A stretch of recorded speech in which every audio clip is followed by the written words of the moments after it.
Hello and welcome. Happy Father's Day from the Grunge Bible Podcast. My name is Ethan Shalaway, joined by Chris Salona. That's me. And yes, we're a day removed from Father's Day. And I feel like the energy levels are really high at this moment in time. We are recording it a few days prior to this coming out. And we had the wonderful pleasure to have my father on, Samuel David Shalaway, Dave Shalaway. And, old man, take a look at my life. I'm a lot like you. You start and end the podcast with some Neil Young. Yes, it was a very special episode, kind of mirroring the Mother's Day episode we did a couple weeks ago. And yeah, it was really good. So that is on its way. Chris, how you doing, man?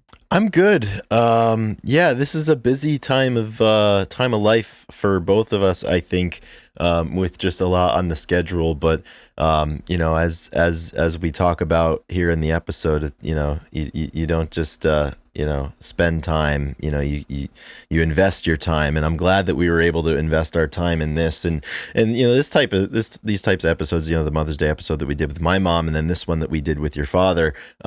This is what it's all about, really. Like, this is why we have this space. And these are the types of conversations that I'm so lucky that we have and grateful that we get to do, right now. But in the future, it's going to be so awesome to be able to look back at these things, which is a very long-winded way to say that I am doing very well today. I'm in a good mood and things are good. So how are you? Yeah, I'm doing great. Great way to start the day. Really excited. Yeah. There's exactly what you said. We are investing time, and I'm pushing back the start of my next thing because this is important, and no one's going to tell me otherwise today. You know what I mean? Like, I got to do what I got to do, so you guys can shove it. Yeah, it's like the type of thing. Like, doing something like this really makes present the gratitude that I feel all the time for the relationships that I'm lucky enough to have in my life, and that you're lucky enough to have in your life. And that's what it's all about. I mean, like, we are the people, that care about us, and we are the people who we care about. And yeah. And it's, the older you get or the farther away you move, the conversations are not harder to have. They just happen less because you're not in the same place, and miss events and miss other conversations where it'd come up. So carving out time and doing this was really fun. I agree. So thank you, everybody who follows and listens. I really hope that you enjoy this episode. It's different from what we normally do, but maybe it won't be so different from what we're doing later. Maybe this is the where we're moving. Maybe we're going more philosophical for the rest of our time. Who knows? To say? You never know. You never know what's coming with the Grunge Bible Podcast. So yeah, suffice to say, though, one spoiler alert for this conversation that we had with your dad. We did get about a good 30 solid minutes of music talk at the beginning of it. So there's going to be something in there for you. Which is important. I've always, we've talked about having him on for just music in general before, because it's a through line for a lot of people, and certainly for us and you with your dad.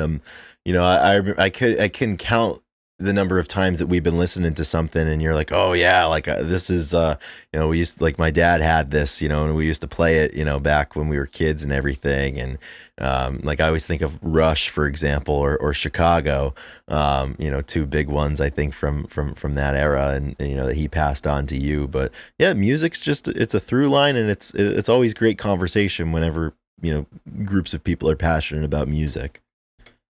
Yeah. One thing that didn't come up in the episode that surprising, good connection between me and my dad. When we drive in the car, it was always a game. It's like, who can name the song faster?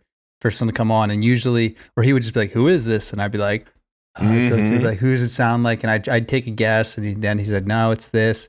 He'd tell me, and then he'd usually throw in a tidbit about the band.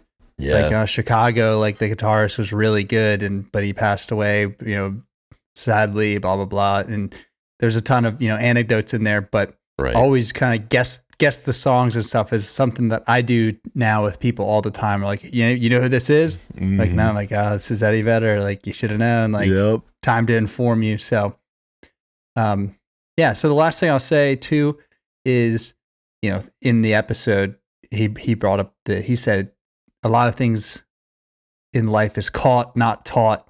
And I really like that. Yeah. I caught that. I love that.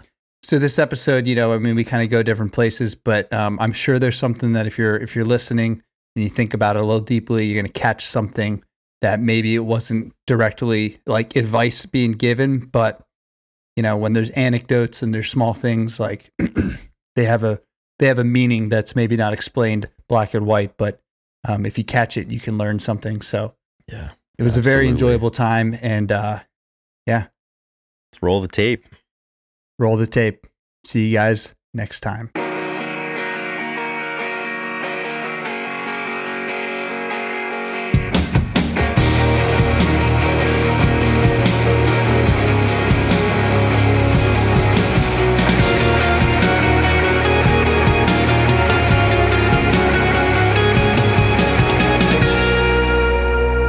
So welcome. Yeah, but it is the morning. I think it's important that, do we all have coffee right now?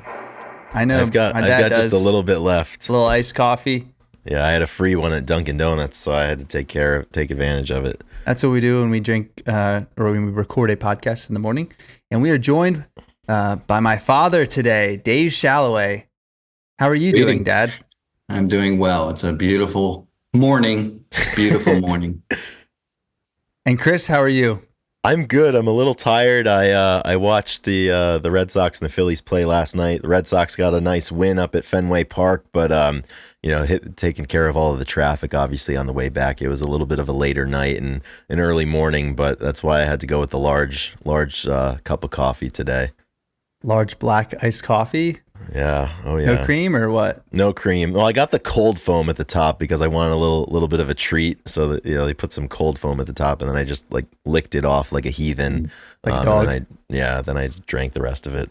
So extra black. That's the way to do it. That's how I normally take my coffee.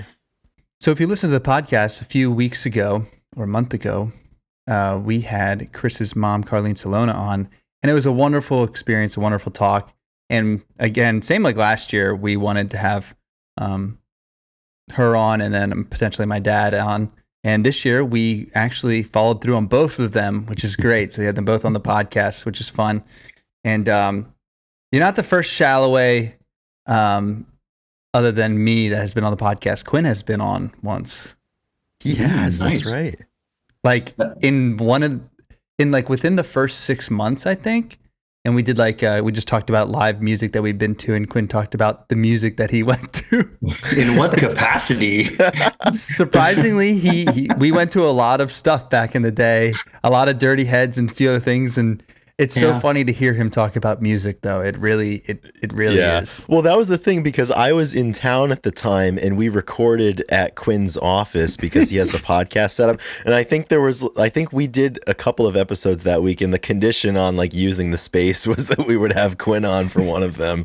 And we did, and it was pretty great. That was a while ago. That was at least a couple of years ago. Well, you'll have to have him on to talk about realty and real estate and He's very proficient. It's good you mentioned that. You probably don't know this, but he is the Grunge Bible headhunter. Oh, so nice. If anybody needs to buy a house and they contact Quinn and they tell him that Grunge Bible sent him, we all win. They sell a house, they get to buy a house. We get a little bit because the Grunge Bible had sold it. Actually, we sold our first house a month and a half ago. Nice. Yeah. Nick and Brooke said that Grunge Bible sent them. That might be a little faulty information. Nice grassroots effort over here. Yeah, so it was funny. They were closing on the house, and Nick had told me. So they're like, "Hold on, we need to go to the car before we take our picture." And they ran back and they put their Grunge Bible sweatshirts on, and they took a picture in front of it. So it was kind of a joke, but no, we actually people know about Quinn, the real estate mogul. Or as I call it, a Mongol. Real estate Mongol. Yeah, but it would be fun to have him on again. We are looking to diversify, I think, the topics that we talk about, and maybe real estate. I mean, we did have Brooke on, and we talked about cystic fibrosis for an episode because it was Cystic Fibrosis Month last month. So we were maybe a little over our skis with that one. But we did our best. But it's okay. Well, I'm sure that your viewership needs real estate. or they need a realtor. So exactly, they need information about everything, not just that's 90s music. Yeah, that's right. At some point, you're going to need a good realtor. the time will come. So we have a bunch of questions kind of written down. We may hit them all, we may not. We kind of go. We'll see what the time gives us, and then at the end, we also usually do a This Day in Music. I'm sorry, we did it in the beginning, but last time we did it at the end, right, Chris? No, we didn't. So. I don't remember. Like, yeah, and for some reason I thought we did it at the end, but there really wasn't much good stuff on This Day in Music. But I feel like you'd get a kick out of it, Dad, about talking about some of these random things that are like kind of remembered. Just yeah, a lot of stuff is about the Beatles because they were super well documented, and we stopped talking about them. We don't really bring them up. I'm okay with that. Although I was going to mention them, I love the idea of talking music. So yeah. You know, I love to talk about music. It's true. That is where a lot of my enjoyment for music comes from, for sure. I've been to my fair share of concerts. Well, let's start there. Back when you used to stand in line for tickets at the ticket booth, yeah. Yeah, it's at the ticket. Yes. Oh, yeah. Do you remember your first show? First? I don't know. First rock and roll show, I guess. Like, yeah, I don't know what the first one was, but they were all rock and roll, pretty much. Yeah, could have been. I don't know. Could have been Bob Seger. I don't know. I don't know what the first one was. I used to have a stack of tickets. And I thought yeah. Yep, mistakenly misplaced them or thrown them away. I don't know, but they were kind of cool. But yeah, I don't know what the first one was. I know what the loudest one was, but I don't know what the first one was. What was the loudest? AC/DC. Oh, you saw AC/DC? More than once. When was that? Was that in the, I guess, like their heyday, like the classic period to see them? I suppose that would have been like the 80s or 90s. That would have been the Hell's Bells tour. Oh wow! Yeah. Well, first the Back in Black tour, and then the Hell's Bells when they I guess they opened up with a huge bell and was really loud. They did Hell's Bells first. That was at Stabler Probably was a Arena. real bell. Nowadays they would just use it. Yeah, I don't know if it was real or not. It was a large bell in the back of the stage. It was at Lehigh University, Stabler Arena. It was very loud. I remember going outside. It was like I couldn't hear. You're still hearing the bells. 2.5 days. Yeah, you know when it lingers in a period of days that it was a particularly loud show. Yeah, that actually, I think that connects with one of the This Day in Musics. Let me find it real quick. There was Oz. Yeah, there was an Oz Fest episode. I saw Ozzy Osbourne. You saw Ozzy Osbourne? At Stabler Arena, yeah. No kidding. Really? He faked biting off the head of a dove in that one. until a little bit later he decided to go all the way through with it. Well, no, it was before that. So it was like he was acting it out as if he did it. I don't know. Okay. So he was pretending he did it. So yeah. So out of all the shows that you've seen, is there one that sticks out as like, this is the best show that I've seen? The best show? Well, I don't know about the best. I do have some really bad memories of a few that were bad.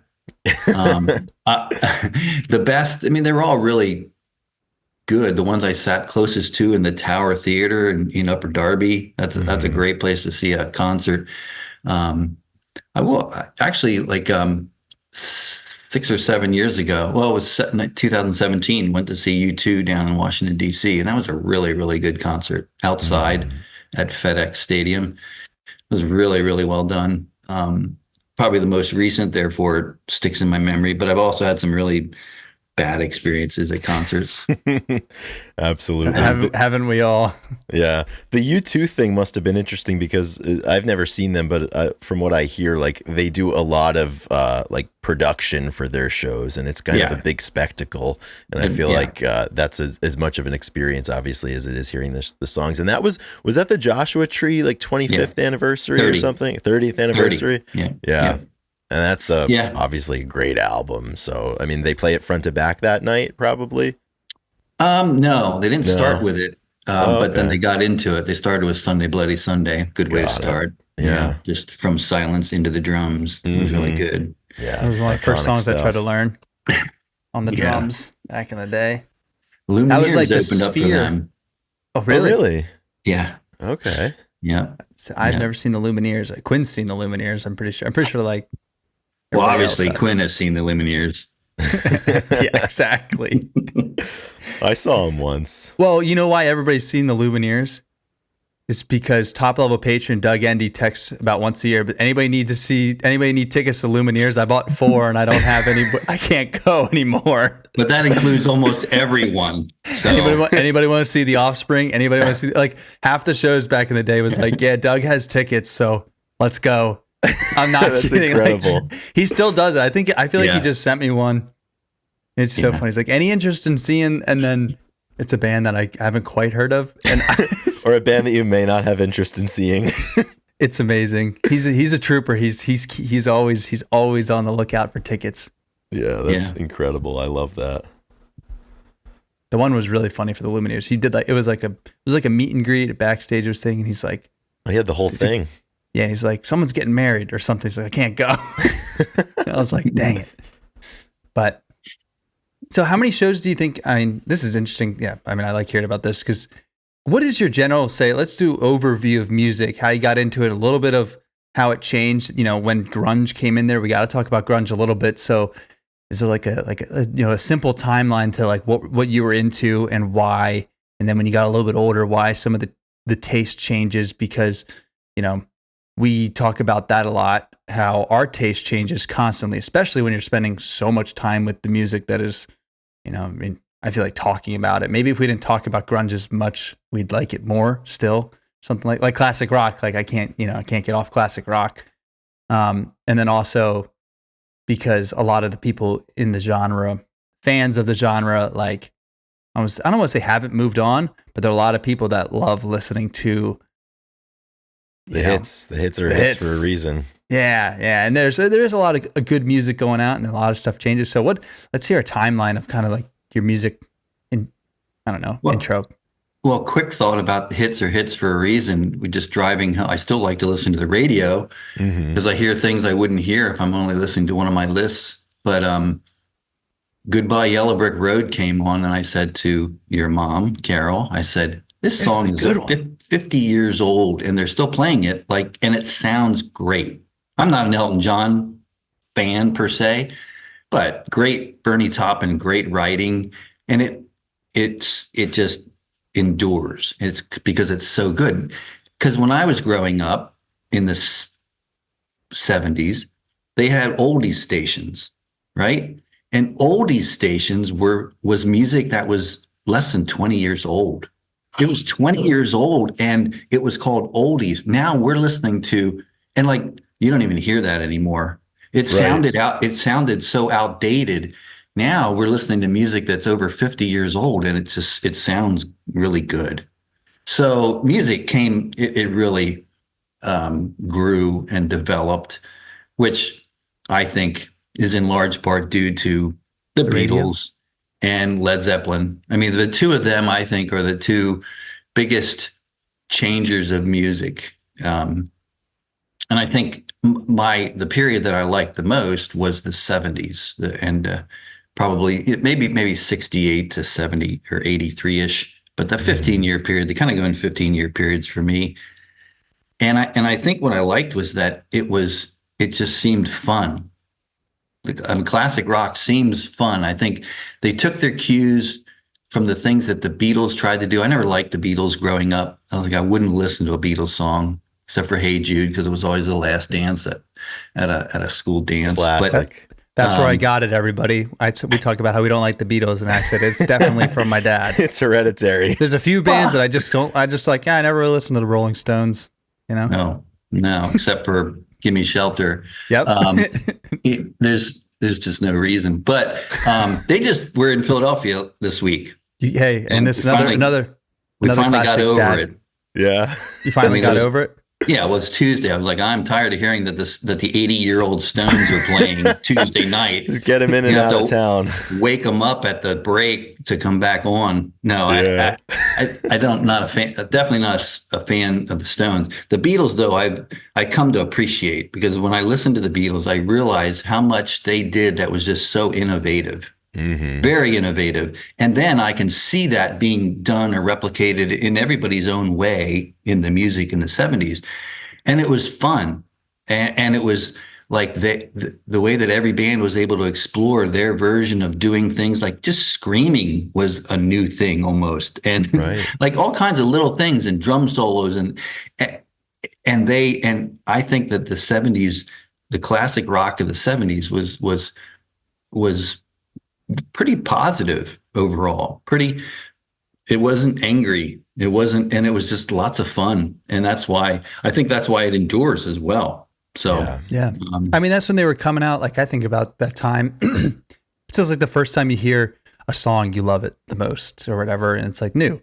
And so like then there was like the gear was getting better. The sound systems was getting better. Like all the music I feel like was like they were coming up with different things and different sounds. And cause like, I don't know, it seemed like it was a change in music. So it was a lot of fun because it was new at the time. Or I don't know. When was the radio invented? How long have they been playing? I, well, it was before me. Should have did research on that. Really, the It was 20s, definitely 30s. definitely way before. Yeah, yeah. But Yeah. it's amazing what they would have been playing on the radio though in the 20s and 30s and 40s and 50s. It was not anything, and the Well, variety. I sent you a YouTube around Memorial Day of the real Don Steele. Did you see that, Dad? We were infatuated by this guy. Yeah, what was that? I think.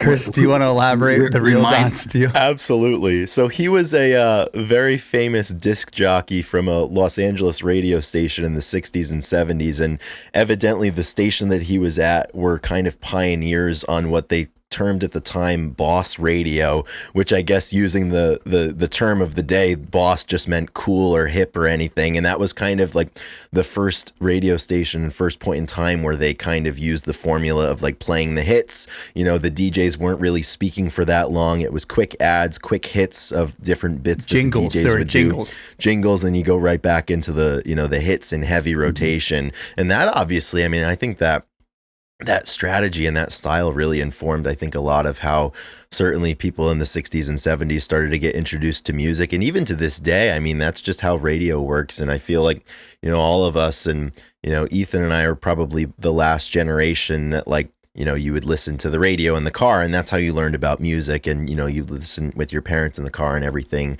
just a little bit before streaming. But yeah, the real Don Steele, we were very obsessed with him for like 2 weeks, a couple of weeks ago. Because we listened to these old, like really well preserved, 2 hours long, like, the ads were in it or whatever. And you were saying that they would play oldies that were 20 years old. Well, they played, Jumpin' Jack Flash. And we looked at the date, and it had come out like a month before. It was like this aired, the episode that we were listening to was like a month old. So we're like, this is a brand new song for everybody. And it would play like the only time you got to listen to it was when he called it on the radio. So it was like every like 2 hours, and people were probably like, oh, like the new Stones song, and I love like thinking about that. Yeah, and that's why I actually think today there's way too much talking on the radio unless there's not enough music. And I think that's what made it really good, was that there was lots of music, and you had to listen to hear what the new songs were going to be. And they wouldn't release them all at the same time. You had to go buy the album, the vinyl, and then you would be like, the first time you'd hear a song on the radio was a pretty cool moment. Mm-hmm. And yeah, I hate to keep bringing up necessarily AC/DC, but I remember when I first heard Back in Black, the single, and it was like just the intro. It was such a good hook, and it was like, wow, they got it. Yeah. Bon Scott's dead. AC/DC lives on. See you, Absolutely. Bon. And it was. But when you hear it on the radio, and I remember working on a paint crew in the mid '80s whenever Genesis came out with they would put on in WMMR. I know John DeBella recently retired. Well, it was almost a year ago now. Wow. Anyway, they put on the background WMMR world premiere. So they'd play the song, and so that it was invisible touch. So you couldn't record it, because we would record things off the radio as well. We'd put Right. a tape cassette next to the radio and record things. But then you'd hear this Maybe the phones, you WMMR always world. It just kept repeating, so that you knew you couldn't steal it. But yeah, just listening for that new song was pretty great. And I'm sure you'd catch like the middle of it and you're like, oh, I missed the beginning, you know? It's you're so bummed. Oh yeah. Yeah. Or you catch the song and maybe they don't say what it was after the song, and you tune in halfway through, so you hear this really great song. You're like, oh, like what was that? Like where am I going to be able to find you this have to next? keep listening before they recap the 5 songs that you just heard. Yeah. It's a couple of years. I don't know if it was probably 2 or 3 years, middle school ages. My friend and I, Brian Gilbert, and I would sit on New Year's Eve when they would do a countdown of the top 100 songs. And we would sit and listen to them all night past New Year's Eve to get the countdown. And I would make a chart, write them up. And I'd make a list, and I'd have all the songs. And, that's the kind of thing that, happened, unveiled on the radio, which was kind of cool. And yeah. Good radio, good stuff. It is. It's still happening. Yeah. We're in love with it right now, all the radio voices. Yeah, absolutely. And to circle back to the first point that you made about like hearing Goodbye Yellow Brick Road on the radio and it still sounds good, like thinking about classic rock radio, I mean, like I can't ever imagine that there's going to come a time where, your Zeppelins and your Stones and the like are not going to be played on classic rock radio. Like I feel it, like the element of timelessness that musical era has, I think is, it's persisted for 50 years. So I think it's going to persist for 100 years. And it's just like, there's always going to be, I feel like when you're a teenager, I mean, that's the age that you first kind of get turned on to a lot of this stuff. And I remember being a kid discovering the different Zeppelin tracks, and I was like, this is so cool. This is like, you couldn't tell me that it wasn't the coolest thing, in the world. And I just love the fact that, ever since that period of time when those songs were new, generations and generations of people have that same experience. And, at this point, it's their father who shows it to them, or it's, the local radio DJ who's still playing it, or, it's a friend. And it's just that discovery of the same music is so cool, and how it lives on with different stories that people have through it. Can you imagine in the future someone hearing, what's this song? It's called Kashmir. It's by Led Zeppelin. It's 120 years old. It was the soundtrack for a Godzilla movie once. Yeah. Yeah, exactly. Let's watch Godzilla. Oh, there's been 874 Godzilla movies since then, too. Oh my gosh. Yeah. It's great. It is timeless. I mean, Chris just posted a Bachman Turner Overdrive live performance like 2 weeks ago, and it was absolutely electric. Like the energy on stage and the way that they introed it and came in, and it was like, man, it looks so. I mean, music, just how live fun it performances, was, like you said, like it was just a fun time. All the canned heat performances that we watched, like they're just amazing. But so, what was it like moving into the '90s and the grunge? We got to talk about that. How was that shift? And is everybody apprehensive on the East Coast hearing this stuff coming out of Seattle, maybe? Well, I don't know about the word apprehensive. It was just, it changed. And I think to me at the time, well, in the early 90s, I became a youth pastor, and the sound of grunge, I didn't like. I just didn't like the vibe. I didn't like the mood.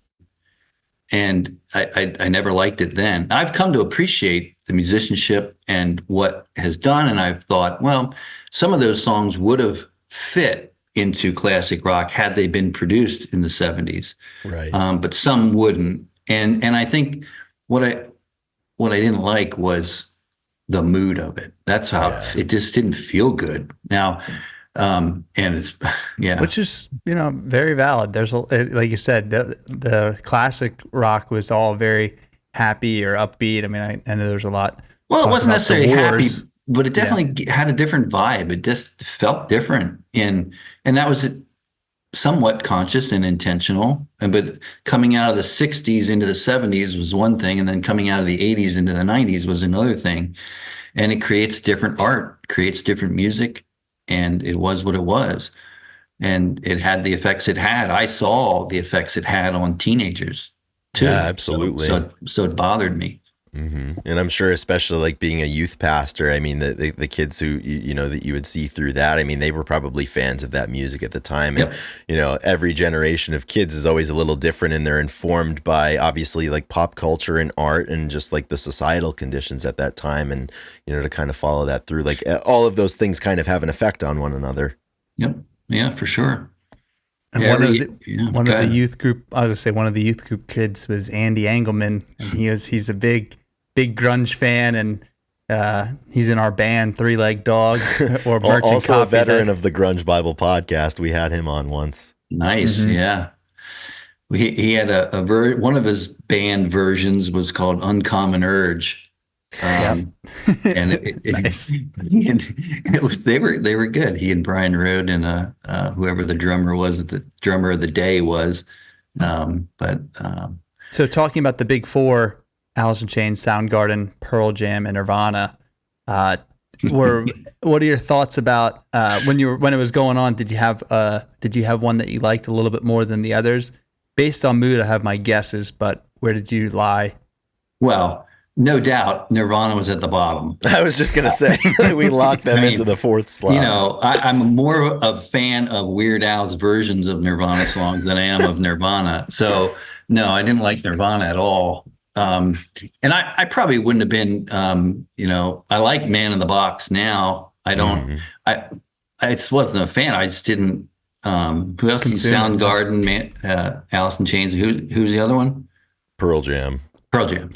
PJ. I probably would have liked Pearl Jam, and I think Pearl Jam now is the one that I would like the most of all of those, just because I think that their sound and the way they write and the way it would fit more sounding similar to 70s.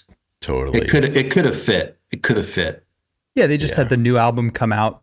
I could actually understand things times. Eddie Vedder sang. So like that. Which he doesn't have a good track record of Yell Ledbetter of being able to understand what he's saying. But it's like their lyrics.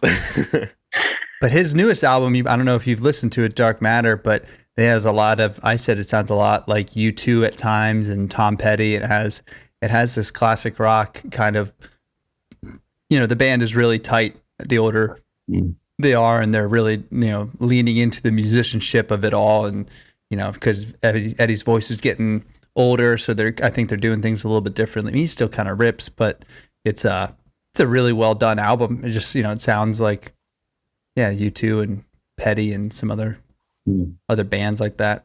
Yeah, well, and one of Eddie I mean, he idolized The Who growing up, and I feel like there's a through line between some of what the band is doing with The Who, and I don't know what your thoughts are on The Who. I'm sure they were inescapable at the time in the 70s, some of their hits. I like The Who. I wasn't a Who fan then, but I like The Who now. Probably one of the enduring memories is hearing The Who used as the lead-in music to CSI New York that Ethan and I used to watch. So we would first time I heard Dabo O'Reilly and and Who Are You? That was the song, right? Yeah, so I do like The Who, and I think they were creative in writing as well. So do you hear Charlie barking in the background, or you do not hear that? Do not hear that. I actually good. Don't, surprisingly. Good. He's in the other room and being annoying.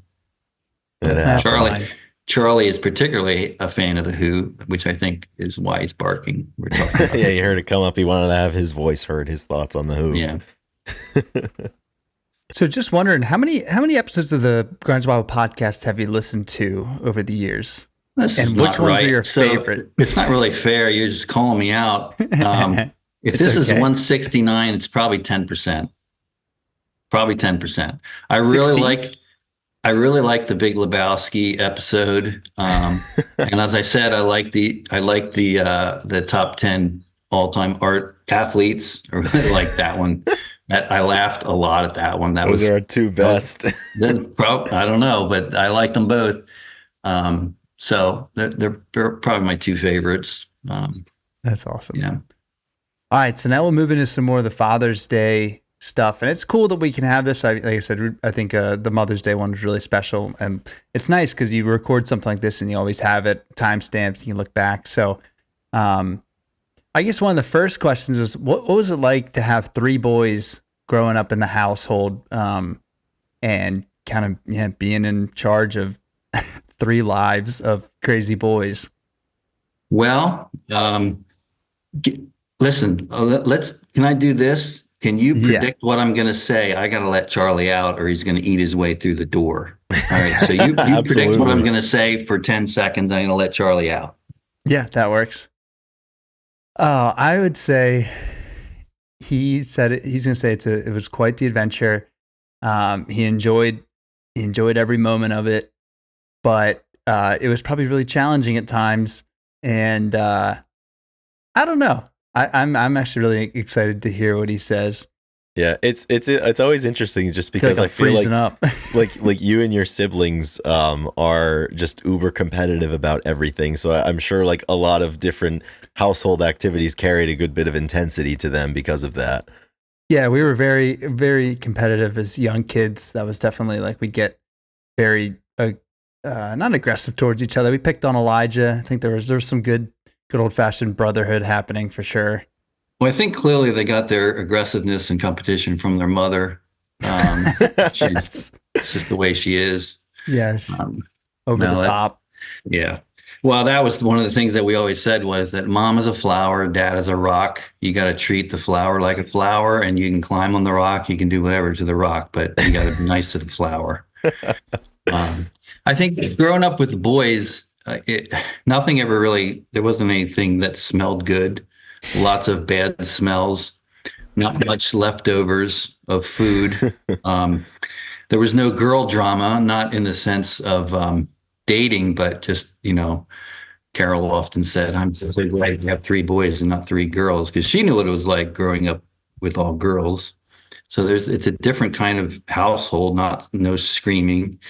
But one particular memory of being in Ocean City, Maryland on vacation, and you guys were all young, and we were somehow in an upstairs condo, second floor Mm-hmm. condo, and the next morning, a lady confronted me with the loudness that what you guys were creating, like three monkeys jumping on the bed and all around the place, like three little boys, and we're on vacation and you guys are having fun, and she was like, upset about it, and I said, "Do you have any kids?" And she said, "No," and I said, "Yeah, I thought so." Yeah, that's what boys do, they're very Right. active and they're jumping around. It's like, I'm sorry, but we're on vacation and they're having fun. So, but Yep. yeah, I mean, I, I don't know particular challenges. It wasn't real complicated. It was lots of testosterone and developing testosterone, and it was fun. And I think the funnest time was when you were pre seventh grade. Seventh grade, in between second and seventh grade, something like that. That was when it was the most fun, you know. Um, Just because we were like bright eyed and ready to do anything and just haven't like nothing was a bad time. yeah, what sticks in my mind with you, Ethan, just we used to have this huge cherry tree, and I put a rope and a tire where it was an ash tree, and it built a tree house, and we had a tire swing, and it was this simple thing. Ethan would be in the tire swing, and I would push him, and I'd say, "Don't come back." And of course, the tire swing would just go and come right back, and I'd say, Yeah. "Don't come back," and he would just laugh, and I would laugh, and then we Yep. built a zip line that connected to the tree house that went about 150 feet down across the creek, and just doing, crazy fun stuff, and We spent a riding, lot of time outside. riding the toboggans through the creek. When the creek flooded, you got in a toboggan and rode down the creek, or playing in the mud, just all kinds of, yeah, you were like ready to go and have fun, and back to the some of the best memories are then at night going to bed, just laying there reading, and me falling asleep Yep. before you guys, and I'm reading, and you're like, "Dad, you're asleep. Dad, you're asleep." And I could keep reading, and then when I'd leave, okay, then we'll play a tape, and you listen to stories from Well, I said Adventures in Odyssey and then you other things. you smartened up and you actually recorded a few books on audio to play. Yeah. He would read books, and then he's like, "Here, you can hear my voice, and I could sleep." And I can fall asleep. Yeah, that's right.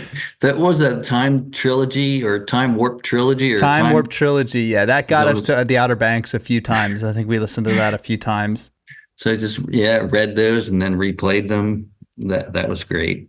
But those are the kinds of things that are just so personal and fun and interactive and but your playfulness and all of you guys, the playfulness of it is what made it the most fun. Yeah, I feel like we were very, very active outside all the time, and I love it. I mean, I don't know if kids are doing that as much these days, but it was like we had a great property to play in and to do, and there's always places to explore, and we loved that. It was great. Yeah, and when we would go to the ocean, it was just being in the water and wrestling in the water and just so much. Yeah. Riding waves. Well, then we'd bring that back and ride it down the creek. The creek was only 18 inches wide, but it would fill up and be. Now it's kind of it's way bigger. It's been gouged out by a few major floods, and it still can do that. But just the fun. And then it led into stuff like what we would watch on TV, the movies we would watch. And that was also back in the day where we would go to see movies when they'd premiere on a Thursday night at midnight. Yep. And we would go and Star Wars, stand around the building in line waiting for the Clone Wars to come out, and people dressed in characters, and we weren't dressed in characters necessarily, but it was like the epic time to look forward to going to the late night movie. And I don't know if you ended up going to school the next day or not, but probably we didn't get pulled out of school very often. That wasn't the MO. It wasn't like we can go, but we're going to go to school tomorrow, I think. Yeah, I could be wrong. I don't know. Make a little sacrifice if you're going to have fun. So you might have to make a little sacrifice. Yeah. Mm-hmm. Spending a lot of time at like Spruce Lake Camp and being outside again, going to like Dorney Park and hiking at Ricketts Glen and outdoor stuff for sure. It's probably the easiest thing to keep them active. I mean, just let us go. Got to use up the energy or it comes inside and turns inward and dangerous and destructive. That's funny. So one of the questions then, how did you approach, I think we asked this to Carlene as well. How did you approach encouraging us to pursue things we liked, such as hobbies and certain skills? Because, I'm still in athletics and I have the Olympic trials next week. And, it's a long journey. I did probably 5 or 6 sports in my lifetime. So there's a lot of starting, and then I had to switch sports and do things, or playing music, and it always felt like it was pretty accessible. Whatever I wanted to go for and try, I could, except for soccer and swimming. Those were not on the table. But swimming, soccer for sure. Maybe I just say that about my kids. I'm not going to have swimmers. It's just those. I hear those swim meets are really, they're long. But so how was track meets go by really fast? That's a flash in the pan. Those are quick. Yeah. Well, I definitely had the anti-soccer influence, but other than that, whatever you wanted to do, if it wasn't soccer, it was okay, or wrestling, because that was against basketball, so we promote the basketball. But I mean, it was more important. Like you're a great drummer, and I don't have a lick of musical ability other than to listen to it and to recognize it. So I just wanted to encourage you to do that, or to whatever it was that you wanted to do. That was a good outlet. I think Elijah does pottery. I never did pottery. My artistic bent was 2D. His is 3D. He can't draw anything, but he can make pottery, and he can do 3-dimensional things, and you can make music, and Quinn can sell houses. Quinn doesn't have the artistic side. Quinn, I'll tell you what, Quinn is a great cook. So I think it has fit into his To me, that's a great art to be able to cook and make things taste delicious and look nice. Another And thing that you definitely do not I do have. not do that. I don't know. I can make a peanut butter and honey sandwich. Tuna. I can open a can of tuna and put mayonnaise in it. So if that counts, yes. So yeah, it didn't have to be something I did.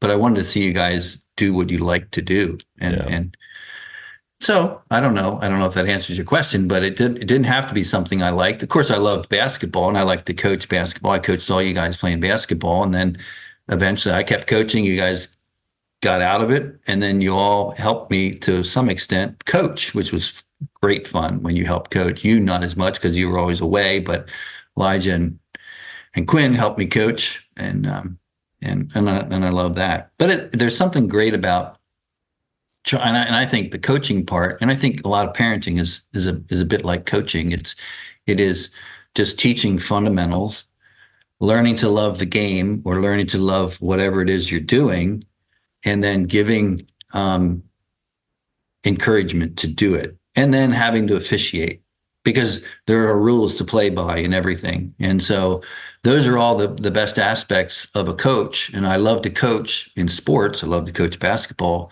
But to see that happen in every individual sport is one thing, but then to see it happen in life as well. And you can, to try to be an encourager and a coach to you guys growing up. That's what I would say I tried to do. Yeah. Were there times where there, say we got discouraged and ever wanted to quit? I don't know if I ever wanted to quit something, but how to kind of like getting us back into like, oh, this is a part of it, losing and this, and like, you gotta stick with it. And I mean, I remember definitely being told a lot to practice basketball more than anything. And I spent a lot of time, I feel like I spent a lot of time, I don't know, you can tell me if I practiced more than the other two out on the, but I feel like that was always encouraged. Like, if you want to be better, you have to practice. You have to do this stuff. Like, I mean, you can't not do it and think you're going to do well. So how was it kind of encouraging, young teenagers to like get that through their head that they need to put in time without being like overbearing? Well, I don't know. I guess I wasn't overbearing enough because I don't think any of you practice basketball all that much, as much as you should have, which is why you're not playing basketball today. But I would always say, wow, every year I'd say, listen, what would happen if you would shoot 200 shots a day between May and November? You would have shot the ball, I think it was like 15,000 times or whatever it was. And I'd say to the kids, to you guys, do you think you'd be a better shot if you did that? Would you be a better shooter? And the answer is obvious, and you got to put the time in. And so I would say things like that, and you've got to do it. I mean, we would take basketballs on vacation, go to the Outer Banks and do your workouts. And that would happen for like 2 days of the week, and then it would end. And it was just, I couldn't make you do it. It was almost like if I made you do it, you wouldn't like it anymore anyway. And so unless you embraced it, something you were going to embrace. You were going to embrace something and want to excel at it. The principles are there. Mm-hmm. And once the principles are there, you'll apply it when you need to. But I couldn't, as much as I would like to have seen you excel at one thing or another, that's not necessarily my call for what it's going to be. I don't know what it's going to be. For you, it became throwing javelin. Speaking of that point, drumming. Yeah, I probably drummed more than I played basketball. Oh, way more. Yeah. Yeah. Speaking of that point where like it kind of isn't your call, like you said, and it's kind of, equipping your sons with the certain intangibles or just, the things that could be applicable to a lot of things. And, it's got to be exciting kind of seeing where your sons' passions and where their skills kind of pop up in different areas. So speaking to that, like, are there any passions or skills that your sons have that like you're really surprised at that direction that they ended up in or those skills that they've acquired? Not really, actually. I wouldn't say surprised. Mm-hmm. They're different than I would have and again, why would it be my choice? But if what I had chose, it would be different but I'm not them. So again, Elijah's doing pottery. I threw javelin briefly, but Ethan plays drums. And again, I'm not a musician.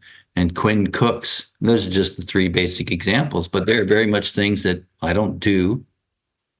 But personalities fit into skills and how they apply their personality and how they learn and how they apply other things they've learned into those particular niches that they like. I think it bears fruit in those particular things, in the drumming, in the cooking, and some of in the pottery, and the things they develop over time. Much Right. more. You had jotted down or asked the question, why didn't you ever let us believe in Santa Claus or the Easter Bunny? Which I thought was a funny question. But the way it's worded is like, it wasn't that I didn't let you. We just told you they don't exist. Sorry. Spoiler alert, if anybody listening For any to of the the juvenile Grunge Bible listeners. still believes in Santa Claus. But, it wasn't that I didn't let you. I just simply said that they're not real. They don't exist. They are fairy tales. It's a myth. And because one day I didn't want you wondering, well, if you're telling me that was a myth now, or you're telling me that was real, and now I learned it's a myth. I don't want to be, can I trust him when he's telling me this? If you told me that, it just wasn't like, why would I? To me, it's a simple thing. It wasn't that I didn't let you. You can believe in it, but it's not true. I mean, there's a lot of things you can believe in that aren't true, and people do that to their demise. I mean, that's why people do stupid things, because they believe that it's good and it's not.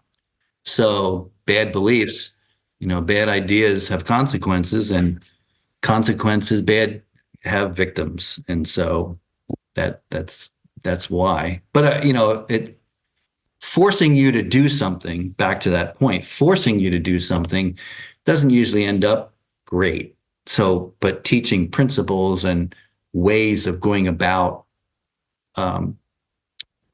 just developing what passions you have and likes you have and interests that you have, developing character is more important than what you do. It isn't as important as what you do as how you do it and who you are. Of course. Absolutely. Yeah, absolutely. And the success behind it, I mean, I've definitely experienced that a lot with my journey. The success that I get from my sport is obviously what we're shooting for, but it's how you go about it and the type of character, the brand that you build along the way. I remember Penny Samaya at Pitt. He said something. He's like, you're building a brand. It's not always about how you finish, but you're making connections, and you're being present in the scene that you are spending the most time in. And that's always going to be. That's always those interactions and influences are usually going to be more important than any success that you have. People talk about the greatest, like, Kobe or Tom and Brady and everybody, and they always usually talk about what type of teammate they were and how they made them better and all this stuff, not necessarily the yards and whatnot. So, yeah, I would agree. Definitely how I approach my journey, my athletics journey, and the older I get. So what was one of the scariest things that you encountered as being a father? I kind of thought of this question. Like, what was something that maybe made you step back and kind of renew, like, your outlook on how you wanted to? Was there any time where you're just like, I need to, like, maybe they're getting a little bit off some way and I need to kind of reel back in a certain way? Or I don't know, if there's something that happened and was like, oh, they're older, I need to change the way I do things. Any moment like that? I don't know if that question completely makes sense, but. Yeah, I don't know that there was something that caught me off guard or that was scary. It was just a gradual realization as you got older and older, relationship between father and son, parent and son or daughter changes. And again, it moves from if you're a father figure, father authority as a child, it's way different than the same father authority when you're adults. You guys are adults now. I don't talk to you the same as I used to, and I shouldn't. I can't, because I know even more so if I try to tell you what to do versus let you do things, or why I don't have the ability to let you or not let you do something anymore. You're on your own. You're in Alabama. Everybody's on their own. So even more so, I'm more of a coach now or a consultant. I'd like to be consulted. But over time, it changes. So I don't know that there was any kind of surprise or Yeah. caught me off guard. I was always very conscious, or it was, you know, being a good father was very important to me. So I was very aware of that. So maybe that has to do with not being surprised or caught off guard, or Yeah. but you know, Prepared in a way, like yeah, things don't catch you off catch you off guard when you are prepared for what's coming, if you have thought about it. So that does yeah. make sense. And there's a lot you can do to be a better father, a good father.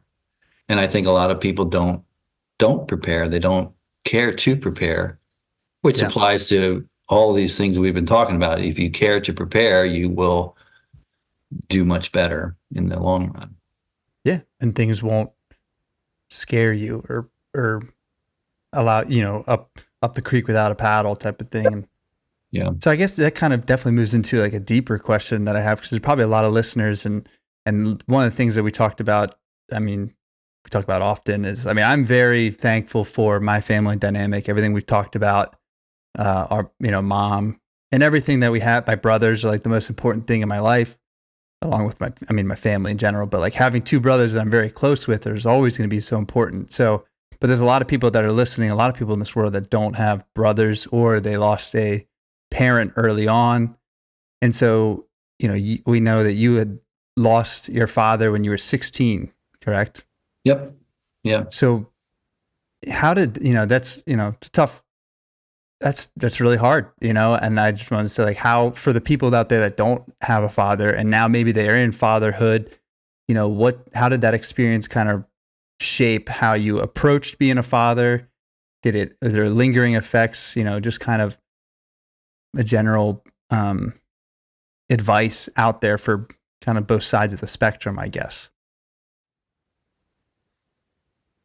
Yeah. Well, oftentimes you hear parents say, well, I want my kids to have what I didn't have. And that's usually had to do with material things, money, um, whatever. For me, it was, I wanted my boys to have what I didn't have, and that was a father. And to have, and there are people who would have been in a situation like me who didn't have a father. And so I'm very cognizant of mistakes and bad choices I made from 16 to 20 because I didn't have a father. I didn't have someone to talk to. That's a very difficult thing to just make a transition. You can't just go, oh, now I'll pick a new father figure. You don't just do that, but you can start to think about it. You can think about that it's possible. There are a lot of people who would be willing to and be a father, an advocate for you. They're not going to replace your father, but they can be that type of person. I remember, like you had mentioned about quitting, and would I ever let you quit a sport? And we would, well, you're not going to quit. You're going to figure out something you're going to learn until the season's over, and then you don't have to play next year, but you're not going to quit. When I was a junior, playing baseball, I sprained my ankle playing basketball on a weekend. I was a starter on the baseball team. It's funny. One of the yearbooks showed up a few months ago, and I was listed on the baseball team. But I sprained my ankle really badly, and I remember being at a Saturday morning doubleheader up near Allentown. It was like 34 degrees, and I had a swollen ankle, and I couldn't play. And I was sitting there in the dugout freezing, and the coach walking up and down, gotta love it, gotta love it, gotta love it. And Monday morning, I put my uniform in a bag and I went into his office and I said, I don't love it. I'm out. And so I stopped playing baseball. I quit. And the next year, I took up track, and I wasn't planning to do that. But if my dad was around, I may not have quit. I may have worked through it differently. And there were other things that I quit. And it was probably, or just the way I haphazardly did things because my dad wasn't there. And that's, and just, I don't think you can choose people to talk to instead of haphazardly or spontaneously making decisions that you're going to regret. Made a lot of decisions that I regretted during those 4 years because I didn't bounce those ideas off of anybody. I was my own mature 17-year-old, which is ridiculous. Right. Knew everything. So yeah. So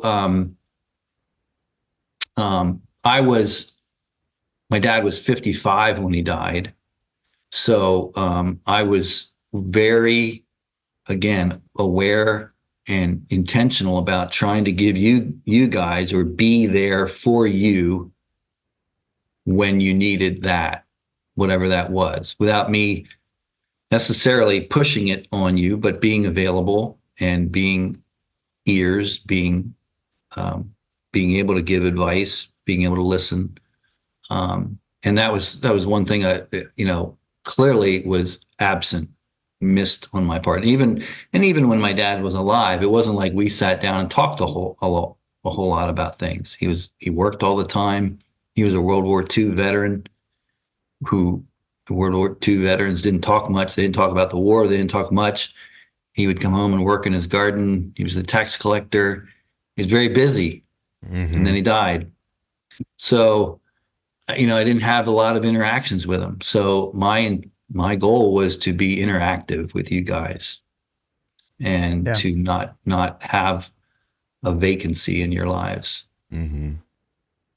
Well, it was goal accomplished because we have a lot of, like, as we talked about, there's a lot of memories and they always pop up, like the time spent together. So very appreciative. In a way, like, I mean, as somebody who grew up and didn't have the most present father or the most available father, I think like the biggest gift the parent can give to their children is their time and their availability, like you said, because I mean, in your instance, for example, it's like, some cases we're not in charge of how much time we have to give, so when we spend time not giving it, that's a finite resource that can go away, which, I mean, and in your instance, and to a lesser extent, the situation that I dealt with, it's like, it makes it so plainly clear how important that is. And, that's something that I think about a lot in the future when I want to have a family. It's, I want to be present and give my time, because that's something that, is so valuable, especially at that age, when you're a teenager and you're growing up and really, learning about the world at that time and having to make your way and make decisions, to have that father advocate is so invaluable. Yeah. And I think you touched on the idea that in reality, you don't have infinite amount of time. And sometimes you have to sacrifice time to do things that are important. You have to make sacrifices. So right. you think you have a lot of time. When you're young, you think you have an infinite amount of time. And it may sound cliche, but the older you get, the more you realize the less time you have and how precious time is. So if something's important, it should be done sooner than later. The sooner the better. TSTB. I tried getting that to catch on, but it hasn't really caught on like ASAP. But TSTB is the sooner the better. Whatever. If you think something's important, then carve out time to do it. You can't just constantly add things to your schedule, but you have to, in a sense, make time, carve out time, and invest it. It's better to invest time than to spend time. Mm-hmm. We'll talk about spending time together, but if you're investing time, it produces better dividends in the long run. Yeah, that's good. Let's see. Do we want to, anything else we want to say about that before we move on to maybe say funny, embarrassing stuff? Well, it's interesting, and it's just kind of like, as somebody who's not in the family, like you can see a through line between like the choices that you made as a dad with investing that time. And I know obviously Quinn, your oldest, is beginning his family, and that's underway, and Elijah just just got married, and like you can see with Quinn, with with my relationship, with how I know him, like he's also very intentional about investing his time with his family, and he's a steadfast protector and advocate for his family. And it's got to be rewarding as a father, as your children start to have families of their own. You can see some of those traits that you worked to instill and to demonstrate with them. You can see it passed on, and I'm sure that's got to be a rewarding feeling. It is oftentimes, well, regarding Quinn and his being a father of two daughters. So we grew up three boys and me against Carol, but now it's Quinn and the three girls, Erica and his two daughters, and we're amazed. We're constantly amazed at how good of a dad he is. Yeah, he makes time. He is a good dad, and we're like, how did that happen? This is so great. Like, we know what Quinn was like in high school and college. How did he become such a good dad and a good husband? So nice and caring. Yeah. Yes, he was. Yes. Yeah.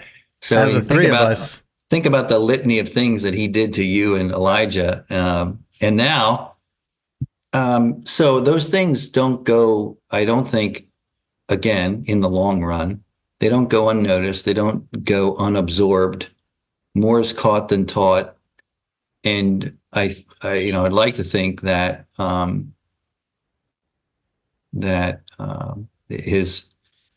he is.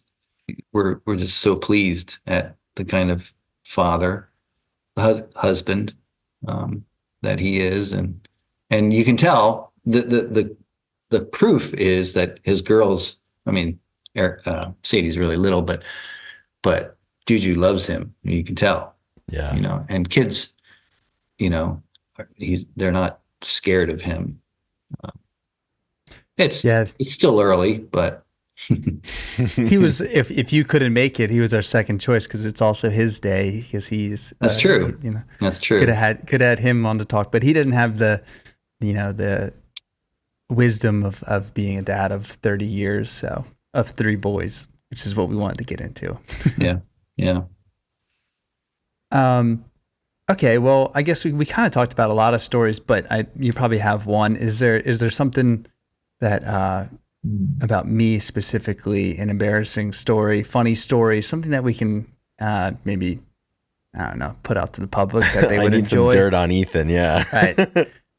Well, we got a ton of stories. This is, everyone does. I know this. I was wondering if this was appropriate for the Grunge Bible, and I thought, well, having only listened to 10%, I would say, yeah, this fits in, and it's okay, because this is just an embarrassing thing. So the funny thing is that when Ethan was really little, and when you start to go to the bathroom, you don't actually do your own wiping. And so what Ethan would do is, when he was done doing his business, he'd say, "Ready to be wiped." And then just announce it. He would announce it. Yeah. And he would assume the position. It was, he would stand up and bend over and like be looking back through his legs. Yep. In the bathroom. You'd open the door and there he was, ready to be wiped. Folded over. So yeah, he's standing there with his butt caked with whatever had just come out or whatever. And so ready to be wiped. So we had friends over, and our friend said, "Oh, it'd be funny if I went in instead of you." Oh. So he did, our friend Rusty. And so he's like, ready to be wiped. He opens the bathroom door, and Ethan almost did a forward roll when he saw that it was Rusty's face he saw through his legs. I was going to say, because he had eyes on the bathroom door, because he's looking through his legs. He's looking at the bathroom door. The door opens, and there's Rusty, and he's bent over, looking up through with his butt facing toward Rusty, ready to be wiped. It was awesome. That's so funny. I still do. I still wipe like that. Yeah. That's why I don't go and visit Ethan very often anymore. That's fair. But when I see Rusty, that'll come up in conversation. He'll say, "Ready to be wiped." Yeah. So that was one. But another one, which is not really an embarrassing thing, although it was a thing that it definitely fits into this context of this podcast, and Ethan's loves, and but just not embarrassing, just a weird twist. It was, I don't know how many years ago it was. You would remember exactly. Ethan's bright idea, and maybe you were part of this, Chris. I don't know if you did this or not, but Ethan's idea was to fly to see Pearl Jam in Chicago. Was that? Oh, yes, were I you was. part of that? I was the receiving party in Chicago. So basically, this was your fault. It was my fault. I apologize. So 6 years later. My trip, my taking Ethan to the airport was 13 hours. I left at 2 p.m. and I got home at 3 a.m. taking Ethan to the airport to LaGuardia, because I took him up. Traffic is horrible in New York, of course, dropped him off. And by the time I got back to Easton, stopped to get something to eat, Ethan was texting me and telling me, planes delayed, thunderstorms are coming in, planes delayed, flights canceled. And in the meantime, I had to drive back to LaGuardia from Easton and get him and bring him back home. So I left again at 2 p.m. It was the epic airport travel. And I drove through those thunderstorms to get to LaGuardia the second time. Right. And pick him up and bring him back. And then he goes down to Philadelphia the next day and flies out to Chicago, all for a Pearl Jam concert. All for a Pearl Jam concert. I remember that because I was driving from Iowa to Chicago, so I had about a 6-hour drive, and I had timed it up. That took less than exactly. It took less for you to go. And there I was like, I have the big travel day, and it's like I got to time it up perfectly so I can get to Chicago like right when he's landing, and then we can go to the Airbnb and everything. I remember like I was running late, so I was like, oh, sorry, Ethan, like you're gonna have to wait at the airport for a little bit. He's like, well, actually, I'm not, because I'm not flying out tonight. And I remember him telling me that like you had driven him to LaGuardia, had to go pick him back up, fight traffic all the way back in the middle of the storm. Oh man. Yeah, that was I felt so bad because I know how much, my old man loathes the city of New York, right. and I knew that was not something, but he's like, he's like, yeah, I'll do it. And we had bought the tickets, like obviously like not 3 days before or something like that. It was the last second like decision, so I needed a ride. I was like, Ethan, I'm surprised that you made a decision within a few days beforehand. Like, I'm shocked you didn't plan that better. Yeah, well, I don't know how long we were planning on going. Was it I don't remember either, honestly. Well, it's not an accident that Ethan's most used nickname within the family was Dilly Dally growing up. Not surprised about we're all that. ready. Where's Ethan? He's getting another cup of coffee. Mm-hmm. Yes. Carrying it in without a lid. Yep, bumping on the hills, and I'm pretty good at it these days. Yeah, I flew out of LaGuardia this weekend from New York, and we get there, and they had finished the renovations I think it's been like a year and a half too. I was like, because I was in there, I was like, when did this finish? And it's like beautiful. It's like the airport is so much different, so much better, because it was all constructions. And I remember like LaGuardia was on the short list of stuff that I hate in this world. And, and it was like, I was ready to like stay there, and like, no, you can't stay overnight. And it was just like terrible experience in so many ways. And I had like, they were blacklisted, but the renovations look great, and it's much better now. So yeah, I'm sure, Mr. Shalaway, if you have some free time this weekend, you might go take a trip up just to see the new renovations, right? Pass. Yeah. Pass. So what year was that? 2017? That was 2018. 18? Yes. Because I remember taking you when you went when graduated. You went to Finland. I took you also, and there was stuff going on. They're renovating probably still. Yeah, they were renovating. It's like a 10-year renovation. And I went down to I don't know. Anyway, that's not important. But yeah, that's been a long time coming, those renovations. Now it's looking good though. Yes. That's good. I think one more, we'll wrap it up soon. I know we're getting probably close to an hour. I'm not sure what it is. Probably there's like 2 more questions, but the one we brought up, we have to talk about, I don't even know how we really go about talking about it, but so me and Chris, obviously like our friendship was in the same location for about 9 months, right? Like we I both were on spent the one Pitt year track. at Pitt with you. 1 year One at school Pitt, year. like September to June. And that's where our friendship started. And that's where, like I said, the Venn diagram intersects. That's that's when our lives are really like matched up and we're doing the same thing. And we both transferred at the same time. It was a surge, like five kids transferred and 4 kids transferred. And we went through this process of trying to appeal. Like now it's the wild, wild west. I mean, there's no restrictions. You can transfer as many times as you want. Whenever you want now. There's kids that are 28 competing in the NCAA. Kids are getting paid. Like, I mean, it's absolutely crazy. And we were right there on the forefront of it all. We're the martyrs. We're the martyrs of the age. Like, we're the reason that people are getting paid for being 4 years out of school type of thing. And we had this, we had this coach that didn't believe in the program. He just was, not present and all this stuff. Could say whatever you'd like, but we did this appeal process to try and Chris went to the West region. So it was okay for him to compete the following year. But for me and somebody else, it was not. Actually, Jim was D2, so he was fine. But we had this appeal process and we drove up. I remember, I'd say I can flip it over to you, but we drove 4 hours to go up there to hear what they had to say to like appeal why we think that we had great points of why this isn't our fault. Our throws coach was leaving, this and that. There's so many reasons why they should just let us go, let us be free, release us. That's where the Pearl Jam release, like we wanted to be released. And that was the song that and so I remember you went to say something in the meeting and the head coach Alonzo was like, he's not allowed to talk. He's not allowed to talk. And it was like, what? Like, I was what's the purpose of the meeting? I had just, I guess I was 19 years old. I was about to turn 20. I was like, I'm not, I was like, I'm 19 years old. Like my dad should be able to speak because he's a lot of the reason that I'm going like in college doing, all these things. And it's like, he's not allowed to talk. And I remember you just being like, okay. And I don't think you really said much because you couldn't, you didn't really want to get into it. And we like tried. But you then wrote a letter.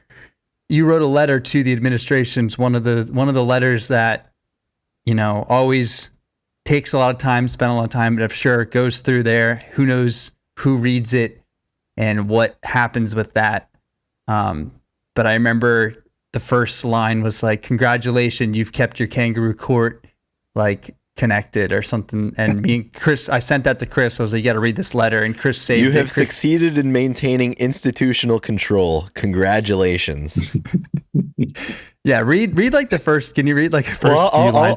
I'll read the best part actually, which is really at the crux of it. Which do you remember this letter? Is this do you remember writing or thinking about this, Dad? I don't know. It's just the way I think. So it's just part of the stream. I don't know. Yeah. Well, the best part here, and this was the money shot too, because this was why you guys were correct. But you wrote, Pitt never had a problem accepting my money, but doesn't accept, let alone value my input. Webb also never had any problem accepting transfer students with immediate eligibility. None of you have ever addressed this blatant hypocrisy. And that's really what it was. It was hypocrisy. And somebody had to tell them, somebody had to call them on that. And I'm glad you did, because I remember this letter, you sent it to them, and then Ethan had a copy and sent it to myself, I think our throws coach at the time, and a couple of our teammates. And it was like, well, my dad's sticking up for us, which is, you got to be an advocate for your sons, Amen. That's good writing right there. It was fiery. Well, we can send you a copy if you'd like to reread it. That would be fun. And this is why Chris is our, he has these things somehow always right at hand. He can pull this, somehow he pulled this letter up, no problem. I keep the records. Someone's got to be administrated between the two of you. Exactly. Yep, and dilly-dally over here is dilly-dally will not do that. Yeah, it usually falls to me, as I'm sure you're surprised. Well, that's interesting, because that's a theme, and I think parental involvement. I think through school there was always times when I would go to bat in high school, in elementary school, in college, even once, at least once for each of you in college as well. And then I don't know that I have to go to bat for you in adult life, but I did it at Wake with Elijah. I did it at Eastern with Quinn about certain things. And Yeah. Glad to. And I remember what you wondered if any of them ever panned out. I remember, and you may be able to say whether this was true or not. I don't know. You were called into the office back at Washington Elementary School for doing some nefarious things in the back of the bus, the school bus, and you were being accused of something by the little man principal there at the time. And What was his name? I remember it. We don't have to put it out there in the air, but he accused you of doing something, and you said you didn't do it.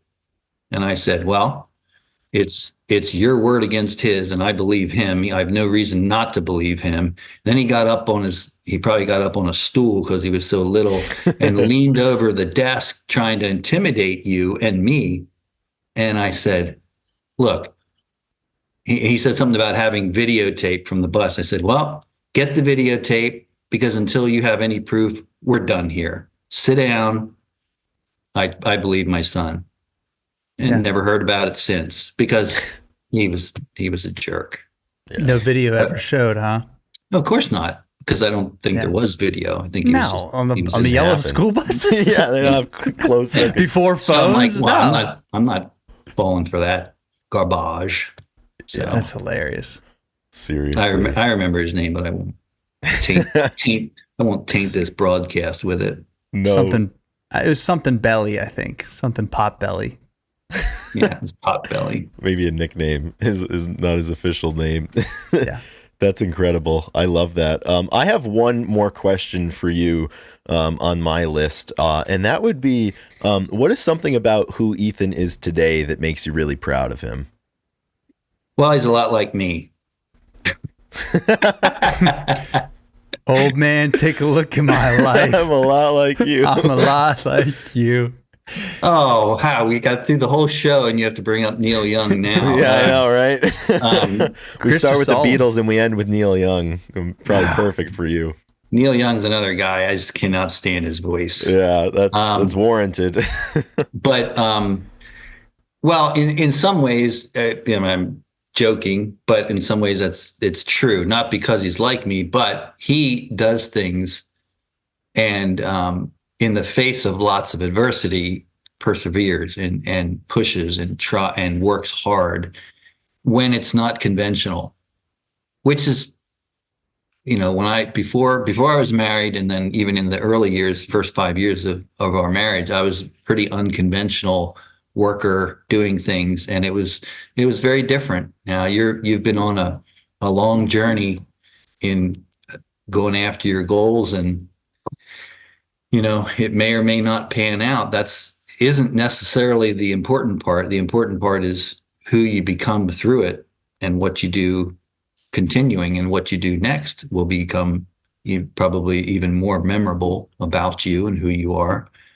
And I think having that kind of determination and character is what I'm most proud of, and being able to do that in spite of lots of difficult circumstances, and persevering and working hard and sticking with it.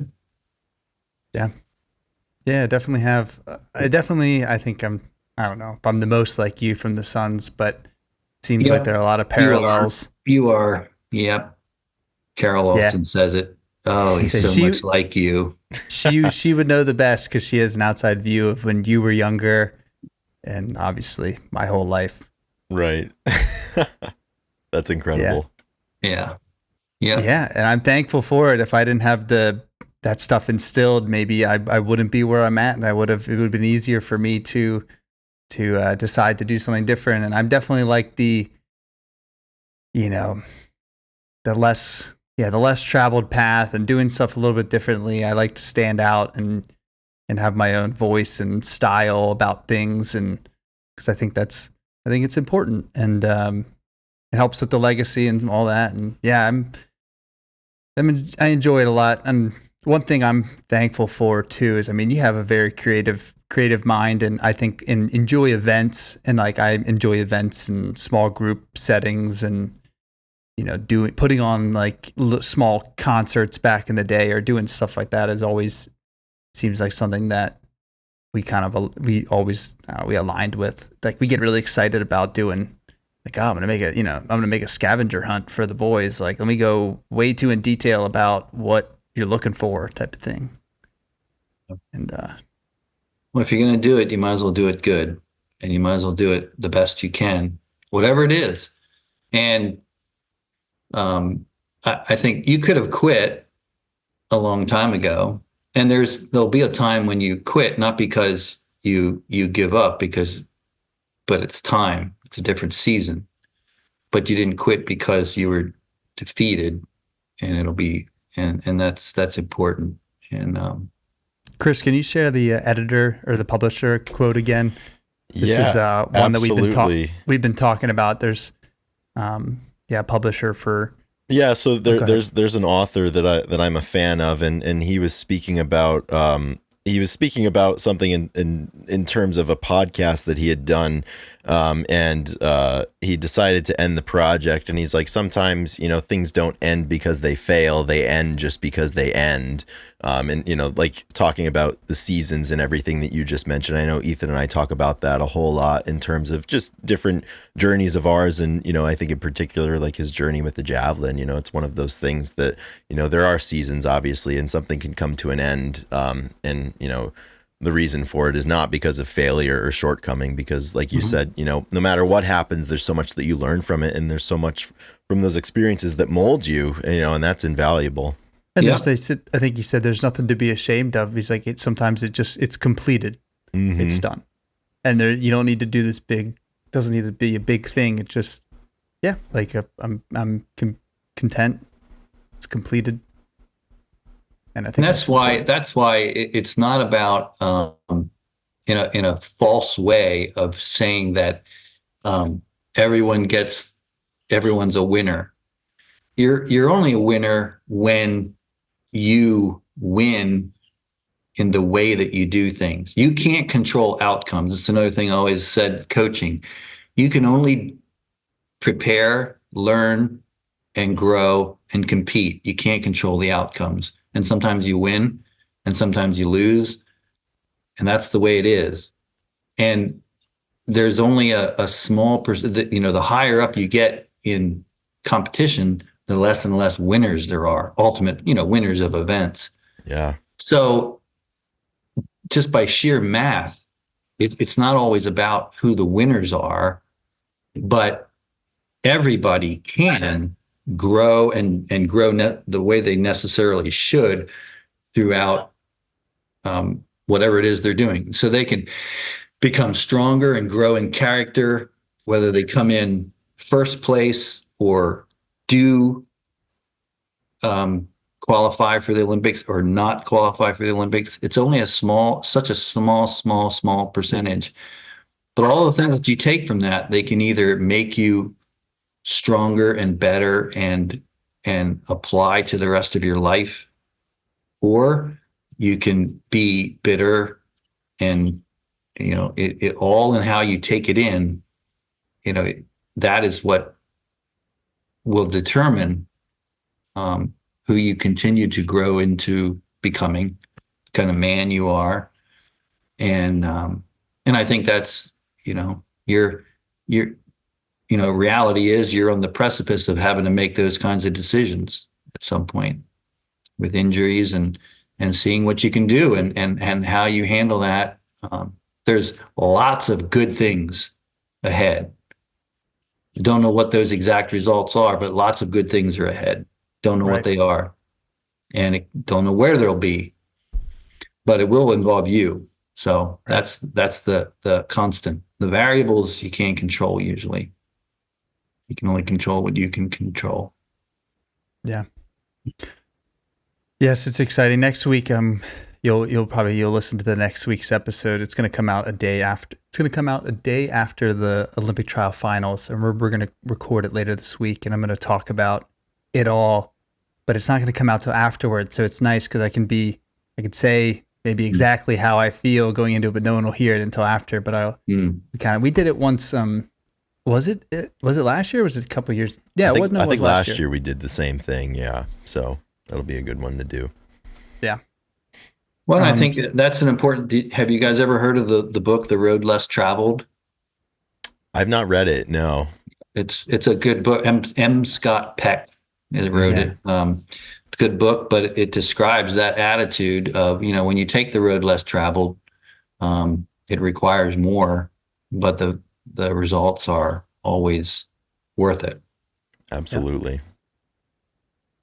Oh yeah, it's like taking a car to the top of the mountain or hiking the trail. Yep. Although I know you like taking the car these days, Dad. Well, when I hiked to the top of Mount, I forget what the name of that pilot or something in North Carolina, and I couldn't walk down because of my back, and Mom drove up the mountain to pick me up. Yeah, sometimes you can't drive down the mountain. Control what you can control. Walk. And sometimes you can't walk. Yeah. So is there anything left that I know before we close out? Is there anything left you have to say for all the sons and fathers and daughters during this special day, or any words of wisdom? And hopefully, this is a long podcast. There's a lot of good nuggets in there, and I hope that it's just an enjoyable listen for the people out there and can spend some time. Luckily, we'll be able to spend some time in Eugene the week after, but I won't be home for Sunday. So, yeah, and I really appreciate being asked to be on the podcast. It's quite an honor, and so an honor. You hear that, Chris? That's big. That's going to be the new byline for all of the press. Yeah, the pleasure is ours. Yeah. Absolutely.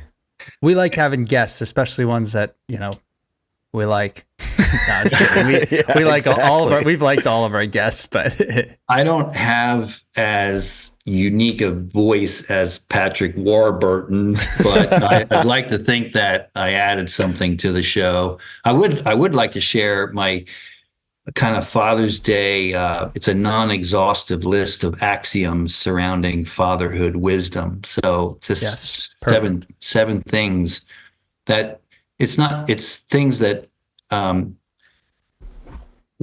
one particular way I like learning is when I read something and I think I've thought that before and now they wrote it. I really like that, but I did think that before. And this list is kind of a compilation of things I've heard other people say, but things I've also thought myself. So from the ground up, it's not exactly mine, but it is mine. So the 7 things are: I am a dad when I don't feel like it. I got to remember that. The home is the single most important place of influence on my family.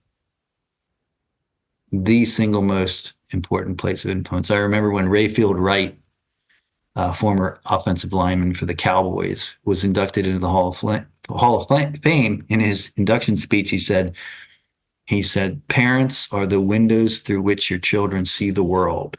And that lasts till about 12 or 14. But it is true. It's the single greatest place of influence for families, for children. 3, being a dad is the most important role I will ever play. 4, I have no question that I can and must improve as a dad. 5, being a dad is hard, and I have to pray more. 6, the most important thing that I can do for my kids is to live in passionate faithfulness to their mom. That becomes the most essential thing. And the last thing is better fruit comes from being thought of as being funny, playful, and slightly crazy at times than for too often frowning, too often too serious, or too often speaking for too long.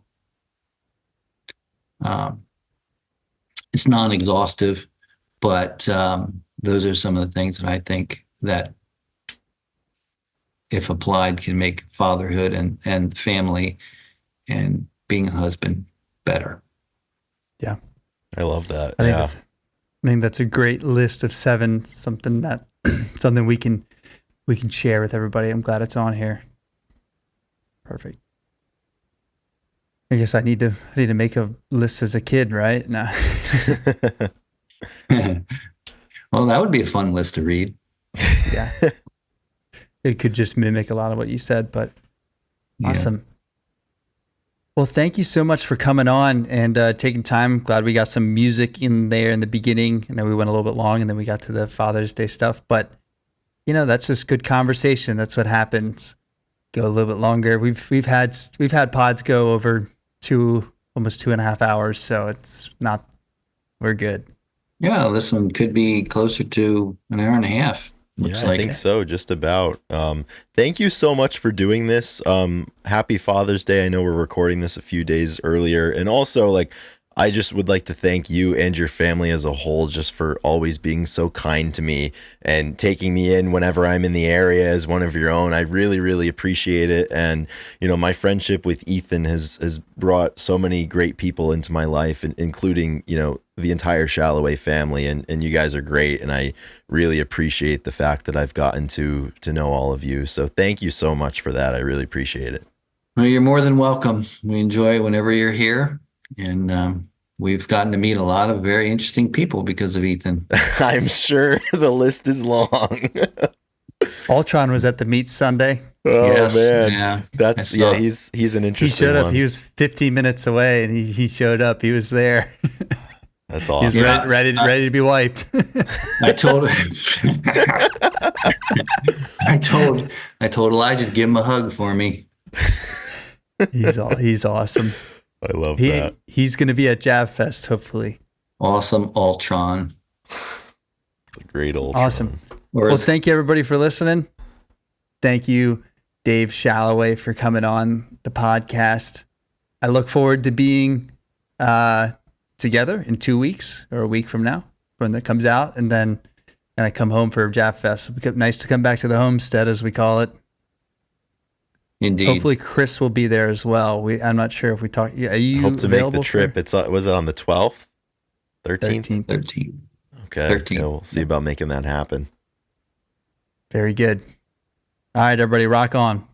Rock on. Abide. The dude abides. The dudes abide. Awesome. Yeah. I think that was pretty good. It's fun. I think Easy. so. Yeah. That was fun. Thank you so much for doing that, taking time out of your morning. Yeah, I was glad to do it, really, truly.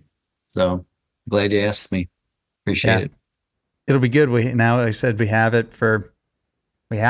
That's what we've been doing these things. It's like, why do we do this? I don't know. We can go back and listen to them at some point and be like, we have them. It's a timestamp of exactly what we were thinking and doing. Usually we start each episode with a check-in and stuff, and it's pretty just time stamped, Yeah.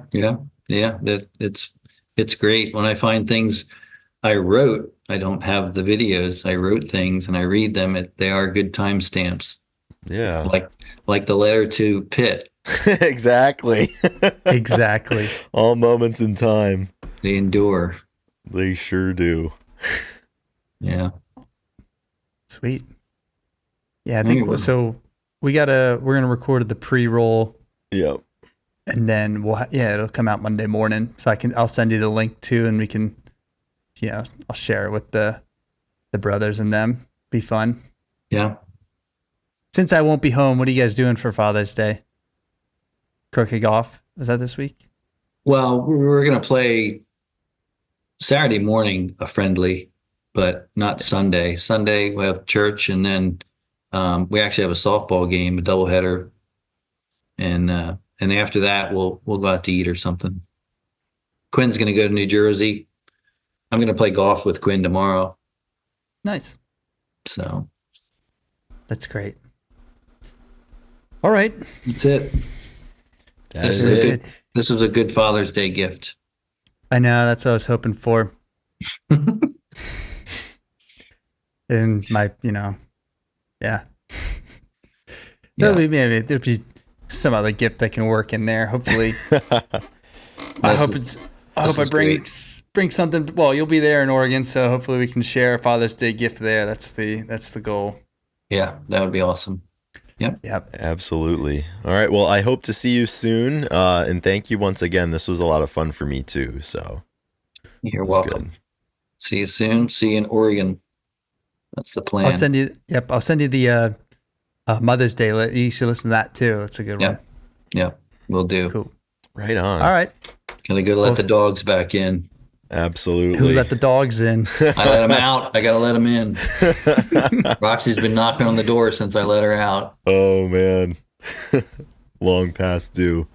Yeah. All right. Thanks, guys. All righty. Thank Thank you. We'll see you later. All right. Love you, Pops. Love you too.